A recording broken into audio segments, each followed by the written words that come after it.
Good morning viewers, আজকের ব্লগটি শুরু হচ্ছে আমার খাওয়ার থেকে। তো যে যেখান থেকে দেখছেন সবাই ভালো আছেন আশা করি। তো শুরু করা যাক আজকের ব্লগটি।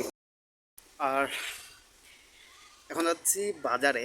আর আমার শোনার বহুত শখ ছিল যে এই অবস্থাতে ইলিশ মাছ খাবো, টাটকা ভালো ইলিশ। তো দেখি যাই বাজারে, যদি ভালো ইলিশ পাই আনবো, আশা করি পাবো। তো চলুন সাথে সাথে থাকুন, দেখতে থাকুন আমাদের এই ছোট্ট ব্লগ ভিডিওটি। হাই হাই, ইলিশ মাছের কি দাম রে বাবা! 1 পোয়া 200 গ্রামের ইলিশ মাছ দেখি 1000-1500 টাকার দাম। তো ছোট্ট একটা নিয়ে নিলাম। কি করব, দুজন মানুষ, সোনুকে খাওয়াবো যেহেতু বলেছি। তো বন্ধুগণ, ইলিশ তো আমরা খেতে পারি না। তো চলো, ফাইনালি বাজার করা হয়ে গেল।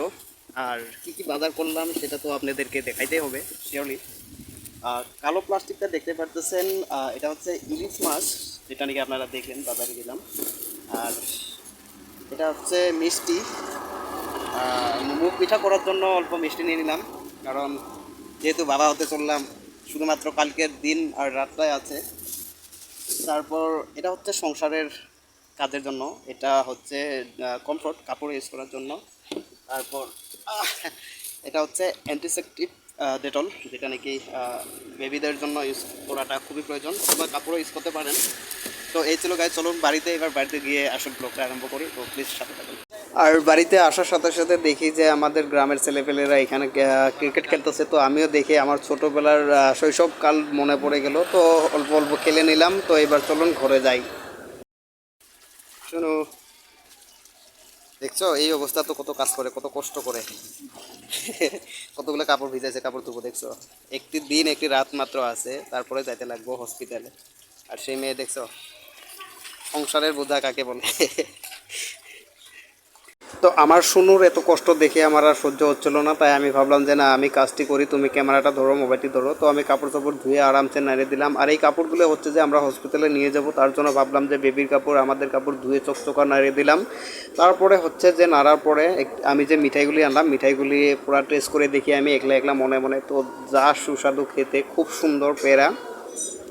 আর তারপরে মাছগুলো অল্প ধুয়ে নিই, এগুলো হচ্ছে মাছগুলো ধুয়ে নেওয়া হয়ে গেলো বড়িয়া করে, পরিষ্কার করে। আর পরিষ্কার করার পরে যেটা রেসিপিতে বানাবো, এটা হচ্ছে লঙ্কা চঙ্কা হাবি টাবি যত কিছুই আছে। তো এইভাবে মিক্সিতে ক্লিন করে নিলাম বড়িয়া করে, মানে মেকিং করে পাউডার করে নিলাম। আই মিন যেটাই বলে আর কি, যারা রান্নাবাড়া করে তারা জানে। তো এইভাবে বার করলাম, কারণ কারণ ইলিশ মাছের যেটা আমরা বাঙালির যেটা একটা ডিশ আছে, ভাবে বানানো হয়, ইলিশ মাছের ভাব বানাবো এটা টিফিন বাটিতে দিয়ে।